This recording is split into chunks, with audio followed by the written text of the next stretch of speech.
नमस्ते। आज हम भारत के भूगोल की कुछ बहुत ही मजेदार बातों को समझेंगे, जैसे कि इसका आकार, दुनिया में इसकी जगह कहाँ है और सबसे जरूरी, इतना बड़ा देश एक ही घड़ी के हिसाब से कैसे चलता है। तो चलिए एक मजेदार पहेली से शुरू करते हैं। एक देश लेकिन दो अलग अलग मौसम के क्षेत्र। मतलब सोचिए, देश तो एक है पर मौसम के हिसाब से दो हिस्सों में बटा हुआ है। ऐसा कैसे हो सकता है? आज इसी राज से पर्दा उठाएंगे। देखिए, भारत की कहानी सिर्फ इसके नक्शे की नहीं है, ये हजारों साल पुरानी एक जीती जागती सभ्यता की कहानी है। इसका इतिहास इतना गहरा है, इतना मजबूत है कि इसने पूरी दुनिया पर अपनी एक अलग ही छाप छोड़ी है। और ये सिर्फ बीते जमाने की बात नहीं है। आज भी पिछले कुछ ही दशकों में भारत ने खेतीबाड़ी से लेकर टेक्नोलॉजी तक हर फील्ड में जबरदस्त तरक्की की है और दुनिया की एक बड़ी आर्थिक ताकत बनकर उभरा है। तो चलिए अब मुद्दे पर आते हैं। सबसे पहला और सबसे बुनियादी सवाल, दुनिया के नक्शे पर आखिर भारत है कहाँ? क्योंकि ये समझना बाकी सब कुछ समझने की पहली सीढ़ी है। तो जवाब है, भारत पूरी तरह से उत्तरी गोलार्ध यानी नॉर्दर्न हेमिस्फीयर में है। अब ये सुनने में एक मामूली सी बात लग सकती है, पर ये बहुत जरूरी है। इसी एक बात से तय होता है कि यहाँ का मौसम कैसा होगा, कौन कौन सी ऋतुएं आएंगी और यहाँ तक कि हमारे दिन और रात कितने लंबे होंगे। अच्छा, अब जरा भारत के उत्तर से दक्षिण के फैलाव पर नजर डालते हैं। यही वो दूरी है जो देश के अंदर मौसम का एक मजेदार बंटवारा करती है। अगर हम भारत की मुख्य जमीन को देखें तो ये दक्षिण में 8 डिग्री 4 मिनट उत्तरी अक्षांश से शुरू होती है और उत्तर में 37 डिग्री 6 मिनट उत्तरी अक्षांश तक जाती है। मतलब उत्तर से दक्षिण तक एक बहुत ही लंबा सफर है ये। अब स्क्रीन पर इस नंबर को देखिए, 23 डिग्री 30 मिनट्स उत्तर। ये सिर्फ एक नंबर नहीं है, यकीन मानिए ये एक जादुई लाइन है जो भारत के लिए सब कुछ बदल देती है। जी हाँ, ये है कर्क रेखा या ट्रॉपिक ऑफ कैंसर। ये धरती पर खींची गई एक काल्पनिक रेखा है जो भारत के लगभग बीचों बीच से गुजरती है और देश को मौसम के हिसाब से दो हिस्सों में बांट देती है। और यहीं हमें हमारी उस शुरुआती पहेली का जवाब मिलता है। कर्क रेखा के दक्षिण वाला हिस्सा, उसे कहते हैं उष्णकटिबंधीय क्षेत्र। मतलब यहाँ ज्यादातर साल गर्मी और नमी रहती है। और रेखा के उत्तर वाला हिस्सा है उपोष्णकटिबंधीय, जहाँ मौसम बदलते हैं, गर्मियां भी होती हैं और सर्दियां भी पड़ती हैं। तो हो गया ना एक देश दो ऋतु क्षेत्र। चलिए अब पूरब से पश्चिम की दूरी को देखते हैं। और ये दूरी सिर्फ किलोमीटर की नहीं है, ये तो समय की दूरी है, जैसे सूरज के साथ एक रेस चल रही हो। पश्चिम में गुजरात के 68 डिग्री 7 मिनट पूर्वी देशांतर से लेकर पूरब में अरुणाचल प्रदेश के 97 डिग्री 25 मिनट पूर्वी देशांतर तक, ये एक बहुत बड़ा फासला है, लगभग 30 डिग्री का। तो सवाल ये है कि इतनी ज्यादा दूरी का हमारी रोज की जिंदगी पर क्या कोई असर पड़ता है? क्या इससे कोई फर्क पड़ता है? फर्क पड़ता है, और कितना? पूरे 2 घंटे का। जी हाँ, 2 घंटे। इसका मतलब ये है कि जब पूरब में अरुणाचल प्रदेश में सूरज निकल आता है, सुबह हो जाती है, तब पश्चिम में गुजरात में लोगों को सुबह होने का करीब करीब 2 घंटे इंतजार करना पड़ता है। जरा सोचिए, एक ही देश में सुबह होने के समय में इतना बड़ा अंतर। तो फिर सवाल ये है कि अगर सूरज उगने का समय इतना अलग है तो फिर पूरा देश एक साथ काम कैसे करता है? यहीं पर एक ऐसा हल निकाला गया, एक ऐसी लाइन खींची गई जिसने इस मुश्किल को सुलझा दिया। इस हल को कहते हैं मानक समय या स्टैंडर्ड टाइम। ये एक ऐसा सिस्टम है जो पूरे देश के लिए एक ही समय तय करता है। इसी की वजह से हमारे ऑफिस, ट्रेनें और हमारी घड़ियां सब एक साथ चलती हैं। और भारत के लिए वो जादुई नंबर जो सबको एक समय पर ले आता है, वो है 82 डिग्री 30 मिनट्स पूर्वी देशांतर। इसी लाइन को भारत की स्टैंडर्ड मेरिडियन यानी मानक देशांतर रेखा माना गया है। ये लाइन उत्तर प्रदेश के मिर्जापुर शहर से गुजरती है और इस लाइन पर जो समय हो रहा होता है वही पूरे भारत का ऑफिशियल टाइम माना जाता है।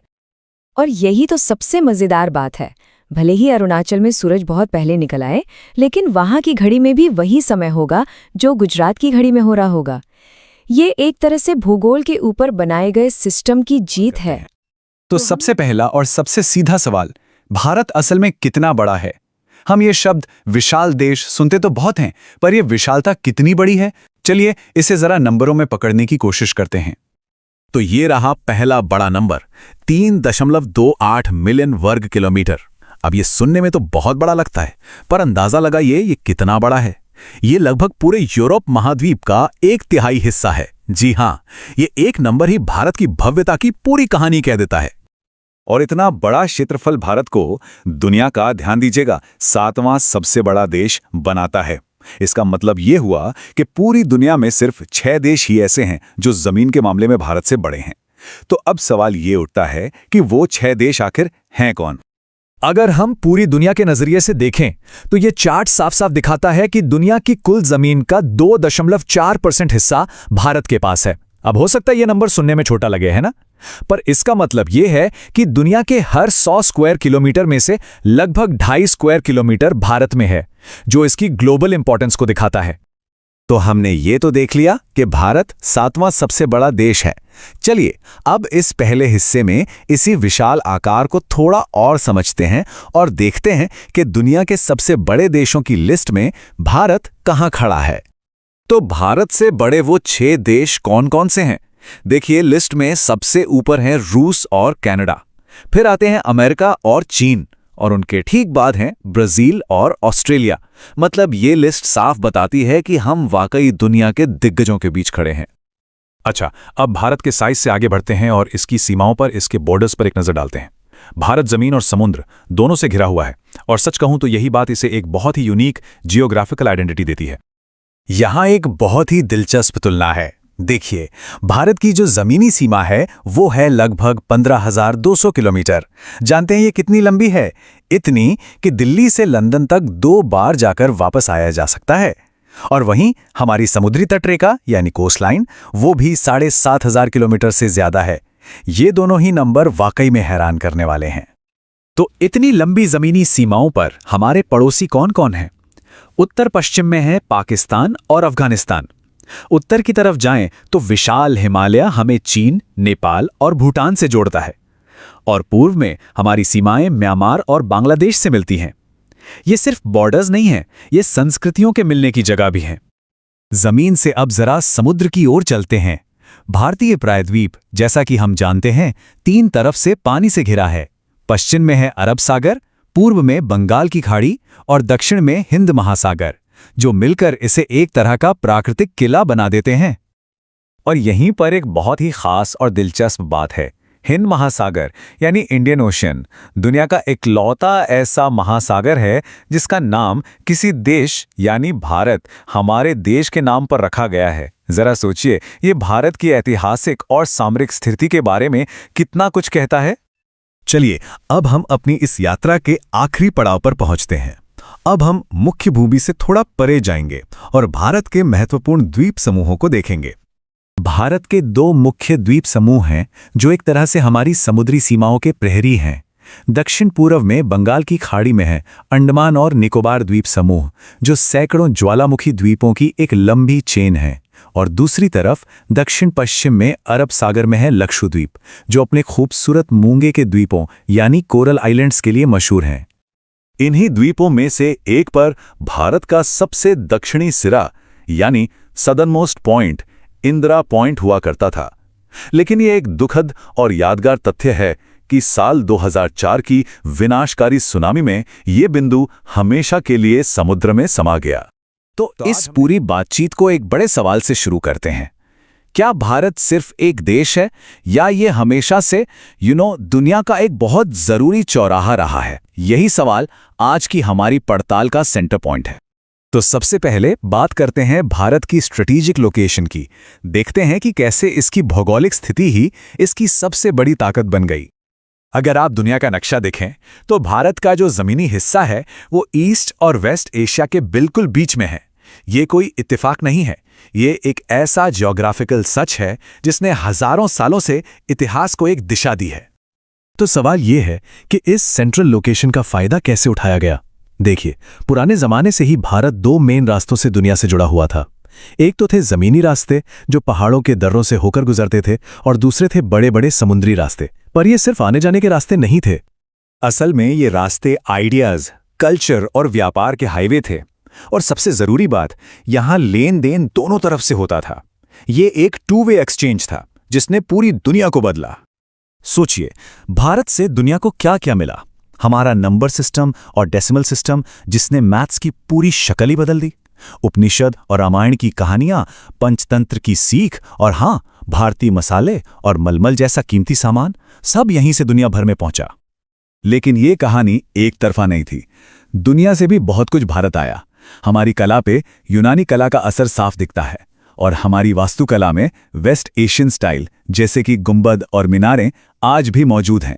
ये एक सच्चा कल्चरल संगम था। और ये एक लाइन इस पूरी कहानी को बहुत खूबसूरती से बयां करती है। प्राचीन काल से विचारों और वस्तुओं का आदान प्रदान होता रहा है।